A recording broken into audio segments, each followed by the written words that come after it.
పట్టిపల్లి MLA Madhavaram Krishnarao గారు ప్రస్తుతం మనతో పాటు ఉన్నారు. ఎట్లా ఉండబోతుంది జూబ్లీ హిల్స్ ఇంకా ఒకసారి వాళ్ళని అడిగి తెలుసుకుందాం. సార్ నమస్కారం సార్. ఎట్లా ఉండబోతుంది? బ్రహ్మాండంగా జూబ్లీ సెలక్షన్ హైదరాబాద్ వాసులందరూ కూడా బీఆర్ఎస్ చేసిన డెవలప్మెంట్ దృష్టిలో పెట్టుకొని గతంలో మాకేశారు, 3 సార్లు మాకేశారు, మళ్ళీ కూడా మాకు వేయబోతా ఉన్నారు. అభివృద్ధి జరగాలి అంటే ఖచ్చితంగా కేటీఆర్ గారు ఆధ్వర్యంలో జరుగుతారంట నమ్మకం, విశ్వాసం ఉంది. కాంగ్రెస్ పార్టీకి సంబంధించిన వాళ్ళు ఓటుకు 5,000 చీరలు, బిర్యానీ, మందు ఇచ్చినప్పుడు కూడా నిన్న ఎర్రగడ్డలో 15 నుంచి 20,000 మంది జనం వచ్చినట్టనే అదే నిదర్శనం. కాంగ్రెస్ విస్తృతంగా ప్రచారం జరుపుతుంది. ఇక్కడ కొంతమంది నాయకులు మాత్రమే ప్రచారానికి ముందు వస్తున్నారు. బీఆర్ఎస్ కాంగ్రెస్ గెలుస్తా అని చెప్పేసి చాలా వరకు అంటారు. ఏం చెప్తారు సార్? మీరే చూసారు ఎంతమంది వచ్చారు. ప్రజలు కాంగ్రెస్ కోటేయాలనుకుని ఇంతమంది రారు. స్వచ్ఛంగా ఈ రోజున మా తెలుగులో మా హైదరాబాద్ ప్రజలు ఎవరికి భయపడరు. అలా తెలంగాణ బిడ్డలు అసలే భయపడరు. కాబట్టి ఎట్టి పరిస్థితుల్లో 100కి 100 రూపాయలు ఇక్కడ ఖచ్చితంగా బీఆర్ఎస్ జెండా ఎగరబోతాం. సార్ చాలా వరకు ఉచిత పథకాలు తీసుకొచ్చారు అని చెప్పేసి కాంగ్రెస్ ఫ్రీ బస్ ఇచ్చింది, ఇప్పటికీ రేషన్ కార్డులు ఇచ్చింది. ఇవన్నీ దృష్టిలో పెట్టుకొని ప్రజలు ఓటేస్తారని చెప్పేసి కాంగ్రెస్ నాయకులు ధీమతో ఉన్నారు సార్. ఏం చెప్తారు సార్? ఇప్పుడు మీ మిస్సెస్ దగ్గరనేమో ఫ్రీ ఇచ్చే, నీ దగ్గరేమో 50 రూపాయలు తీసుకుని, మరి నువ్వే చెప్పు యాంకర్గా. మీ మిస్సెస్కి ఫ్రీ బస్ ఎక్కనే 10 రూపాయలకు ఫ్రీ, 50 రూపాయలు నీ దగ్గర వసూలు చేసి ఫ్రీ ఇచ్చినట్టు అవుతుందా? భార్య భర్తలు ఒకటే కదా. ఈ దొంగ మాటలు, దోపిడి మాటలు ఇంకా సరిపోవు నాయన. నీ ఎలక్షన్కి వచ్చినావు, నీ పోలీసు యంత్రాంగము ఎన్ని చేయాలన్నా చేస్తున్నావు. ప్రజలు చాలా దేవుళ్ళు, ప్రజలు తెలివిగలలు గారు అన్ని చూస్తున్నారు. ఖచ్చితంగా బీఆర్ఎస్ కారు. ఎంత % మెజారిటీ వచ్చే అవకాశాలు ఉన్నాయంట? పర్సెంటేజ్ ప్రజలు నిర్ణయిస్తారు, నేనే ఉన్నాండి. ప్రజలు ఓటేస్తారు, ప్రజలు నిర్ణయిస్తారు. అది 14 తన బయటకు వస్తాయి. अब ये जुबली हिल्स कॉन्स्टिट्यू में अब हमारे टीआरएस के जो ठहरे हैं उनको बराबर जीतने का वो है. कई को बोले तो केसीआर साहब जो शादी मुबारक है और बहुत सारे स्कीम ऐसे लाए हैं उन्होंने हर एक तेलंगाना वासी को खुश रखना. एक गरीब आदमी को जो भी मैं काम करा वो काम में आना बोल के उन्होंने हर दिन अच्छी सोच में हर काम में आने के वास्ते हर एक आदमी को लेके आए हैं स्कीमा. अब जो क्या है दूसरे लोग स्कीम बोले मगर उसकी पाबंदी नहीं कर सके, मगर केसीआर साहब करे हैं. अब हर आदमी भी केसीआर साहब की बीआरएस पार्टी के तरफ से देख रहे हैं कि हमारे केसीआर साहब के कैंडिडेट जीतना, उन्होंने जीते तो कल हमारे को कल आने वाले इंतखाब में भी केसीआर साहब की हुकूमत आना बराबर जीतते हैं और सुनीता इन्हों भी जीतने का बराबर है. మేడం నమస్కారం. మేడం నమస్తే అండి. మీ పేరు మేడం? నా పేరు కంజర్ల పల్లవి యాదవ్ అండి. ఎట్లా ఉంది మేడం బీఆర్ఎస్ జూబ్లీ ఎన్నిక? రేపు అయితే ఉప ఎన్నిక జరగబోతుంది. ఏ విధంగా ఉండబోతుంది? ఏ విధంగా ఉండబోతుందంటే బీఆర్ఎస్ ఖచ్చితంగా గెలుస్తుందండి. ఇక్కడ జూబ్లీ హిల్స్ మొత్తం మెజారిటీతో గెలుస్తుంది ఇక్కడ. ఎందుకంటే ప్రజలందరూ కూడా బీఆర్ఎస్కే సపోర్ట్ ఇస్తున్నారు. ఏంటంటే అసలు కాంగ్రెస్ ఏం హామీలు ఇచ్చిన దానికి ఏది నెరవేర్చలేదు. మా గోపన్న ఉన్నప్పుడు ఎంత డెవలప్మెంట్ ఉందో ఇప్పుడు అసలు గోపన్న పోయిన తర్వాత మాకు అసలు డెవలప్మెంటే లేదు. మాకు ఏంటంటే ఒక అనాథ ఫీలింగ్ అయిపోయినాం మేము. కాబట్టి మేము సునీత మాగంటి గారు వస్తే మా గోపన్న వచ్చినంత వాల్యూ ఉంటుంది. మాకు బీఆర్ఎస్ పార్టీ నుంచి మాకు సపోర్ట్ ఉంది. కాబట్టి మేము బీఆర్ఎస్కే ఇక్కడ అందరము సపోర్ట్ ఇస్తామని చెప్తున్నారు. 4 ఇండ్లు కట్టి బీఆర్ఎస్ అభివృద్ధి చేసిందని చెప్పేసి కాంగ్రెస్ ఆరోపిస్తుంది మేడం.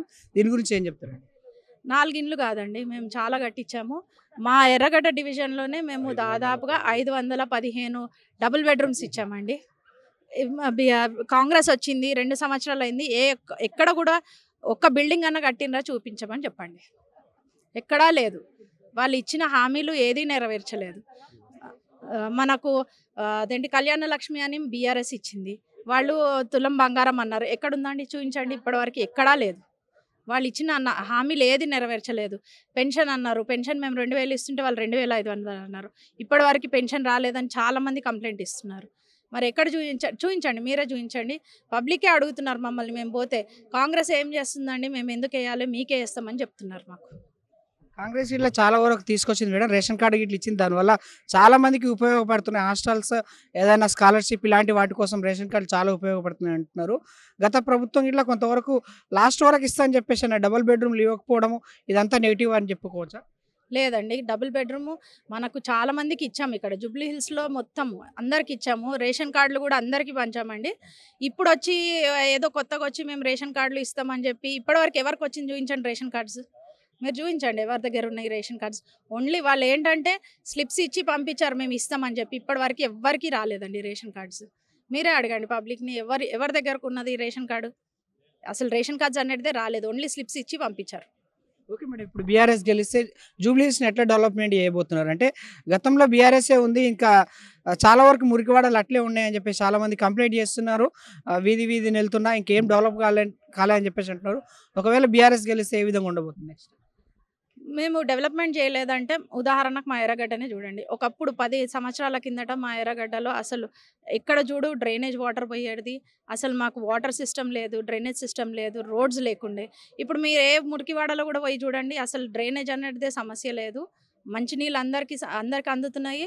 రోడ్లు కూడా మొత్తం చాలా బాగా వేశారు. అసలు మీరు చూస్తే అసలు ఇది ఎర్రగడ్డనేనా స్లమ్మేనా అనుకుంటారు. అంత డెవలప్‌మెంట్ చేసినాక ఇంకెక్కడ చూయించాలండి మేము డెవలప్‌మెంట్? చూడండి మీరు మీడియా కాబట్టి మీరే చూస్తుంటారు కాబట్టి మీరే చూడండి ఎంత డెవలప్‌మెంట్ ఉందో. బిఫోర్ అదేంటిది కాంగ్రెస్, ఆఫ్టర్ బీఆర్ఎస్ మీరే చూడండి. ఎంత పర్సెంట్? మేడం నమస్కారం అండి. మీ పేరు? నమస్తే అండి. లక్ష్మి అండి. ఎట్లా ఉందండి? మీరు ఏ పార్టీకి ఓటేసి గెలిపించాలనుకుంటున్నారు? రీజన్ ఏంటి?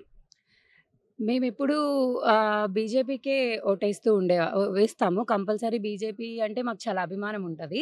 కానీ ఇక్కడ మాకు లోకల్ నియోజకవర్గంలో వచ్చేసరికి మాకు బీజేపీ కంటే ఇప్పుడు మాగంటి సునీత గారు చాలా అభిమానం అండి. తనని గెలిపించాలి. వాళ్ళ హస్బెండ్ మాగంటి గోపీనాథ్ గారంటే చాలా అభిమానము. ఆ అభిమానాన్ని మేము ఇక్కడ కూడా వ్యక్తపరచాలనుకుంటున్నాము, చూపించాలనుకుంటున్నాము. అది ఎందుకంటే కాంగ్రెస్ ప్రభుత్వంలో మేము చాలా లోటుపాట్లు చూసాము. అంతకుముందు బీఆర్ఎస్ ఎంత చేసింది అనేది పక్కన పెడితే ఇప్పుడు దీంట్లో వచ్చే ప్రాబ్లమ్స్ ఎంత ఉన్నాయనేది క్లియర్‌గా అందరికీ తెలుస్తుంది. ఒక హైడ్రా కావచ్చు, ఏదైనా కూడా అన్నీ ఏదో చేయాలని ప్రయత్నిస్తున్నారు గానీ నాకైతే ఏమి అనిపించట్లేదు. బీఆర్ఎస్ టైంలో అయితే చాలామంది హ్యాపీ. అంతకుముందు వాళ్ళు చేసిన రైతుల పథకాలు కావచ్చు, ఇక్కడ లోకల్‌లో ఐటీ గానీ అవన్నీ ఇప్పుడు కాంగ్రెస్ వచ్చాక same at least as it is కూడా దాన్ని మెయింటెనెన్స్ చేయలేదు అని మాకనిపిస్తుందండి. మేడం హైడ్రా తీసుకొచ్చి కొంతమందికి మంచిగా చేసిందని చెప్పేసి అంటున్నారు. మీరు హైడ్రా వల్ల నష్టపోతున్నారని చెప్పేసి చెప్తున్నారు. ఎట్లా చూడొచ్చండి దీన్ని? అందరికీ కరెక్ట్‌గా చేయలే గదా! ఒకటి మంచిది అవ్వచ్చు. అది ఫేవర్ ఉన్న కొంతవరకే చేస్తే కరెక్ట్ కాదు కదా! చేస్తే అందరికీ న్యాయంగా చేయాలి. ఎక్కడెక్కడ పగలగొట్టారు, బిల్డింగ్స్ ఎక్కడెక్కడ కూలగొట్టిండ్రో, కొన్ని కూలగొట్టి కొన్ని వదిలేస్తే అట్లా అనుకుంటే సగం హైదరాబాదే పోతది. అట్లా ఏమన్నా చేశారా? చేయలేదు. కొంతవరకు చేసి ఇంకా ఆపేశారు. అది కరెక్ట్ కాదు కదా! అసలు ఎందుకు పట్టుకున్నారు? ఆ పథకాన్ని ఎందుకు తీసుకున్నారు? అదేమన్నా ఇంప్లిమెంట్ కంప్లీట్‌గా చేసిండ్రా? బతుకమ్మ కుంట అని చెప్పేసి ఆక్రమించుకున్న ఒక కుంటాని చాలా నల్ల కుంట, బతుకమ్మ కుంట చాలా కుంటలని ఇక్కడ ఆక్రమించుకున్న వాళ్ళది అదంతా మొత్తం వేసి ఇప్పుడు హైదరాబాద్‌కు వరదలు వస్తాయి కదా మేడం. వరదలు వచ్చినప్పుడు చెరువులో నీళ్ళు నిండడానికి కోసం అవన్నీ అయితే చెరువులను మళ్ళీ పునరుద్ధరణ చేసిర్రు. దాని గురించని హైడ్రా కొంతవరకు పనిచేస్తుంది మేడం. అంటే ఇవి గవర్నమెంట్ పనిని మీరు ఏ విధంగా చూస్తారు? అంటే అన్ని చోట్ల కరెక్ట్‌గా చేయాలి. సేమ్ చేయలేదు అని మా అభిప్రాయం అండి. కొన్ని చోట్ల చేశారు. కొన్ని అంటే చాలా తక్కువ చోట్ల చేశారు. ఆ చేసిన ఎవరైతే దానికి బాధితులయ్యారో వాళ్ళు చాలా నష్టపోయి ఉంటారు గదా! చేస్తే ప్రతి చోట చేయాలి. లేకపోతే అసలు చేయకూడదు. హైదరాబాద్ కానీ ఇంప్లిమెంట్ ఇచ్చింది కూడా గవర్నమెంటే గదండీ! తెలియని వాళ్ళందరూ అన్యాయం అయిపోలేదు. దానివల్ల పర్మిషన్ గవర్నమెంట్ నుంచే రాకుండా ఉండాలి. సామాన్య ప్రజలు జరిగిందని చెప్పేసి అంటున్నారు మేడం. ఈ ప్రభుత్వం అయితే కూలగొట్టలేదు. గత ప్రభుత్వం పర్మిషన్ ఇవ్వడం వల్ల ఈరోజు అది జరిగిందని చెప్పేసి చెప్తున్నారు. గత ప్రభుత్వం చాలా వాటికి ఇచ్చింది కదా!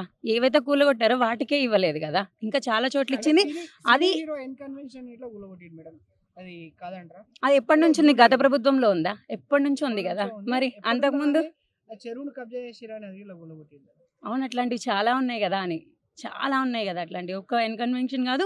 అది ఓన్లీ గత ప్రభుత్వంలో ఇచ్చిన పర్మిషన్ కాదు కదా! అట్లా ఇచ్చినవి అయితే చాలా ఉన్నాయి కదా అని.